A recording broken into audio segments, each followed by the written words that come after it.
அவரு புல்லட்டி ராஜிக்கு வந்திருக்கு. யாரு அவனுக்கு வந்திருக்கு அந்த பைத்தியக்கார பையன். அவன் உன்னோட திட்டு போயிலாச்சப்பா. அவன் ஒன்னே திட்டு போயிருந்தா. அவன் என்ன திட்டு போய் அவன் உங்களை சொன்னா என்னையும் சொன்னான்.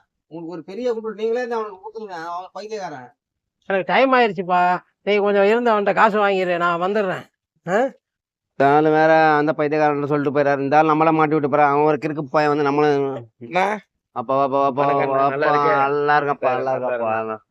நம்மள்த மாமா போன் பண்ண சொன்னிச்சா? ஆமா ஆமா சொன்னாரு காசு கட்டணும். காசு சொல்லிட்டு போனேன். எவ்வளவு அண்ணா? 9,000 ரூபாய். 9,000 ஆமா 9,000. ஆமா கரெக்ட். கம்மி இல்ல, 1 ரூபா 2 ரூபா. உன்னை போன் பண்ணிட்டு போறான் அண்ணா மாமாக்கா. நீ எப்படியாப்பட்ட திருட்டு எனக்கு தெரியா. 9,000 ரூபாய் சொல்ற, 4,000 ரூபாய். இதுக்கு தாண்டா நான் அப்பயே சொன்னேன். ஏப்பா அவன் நம்ம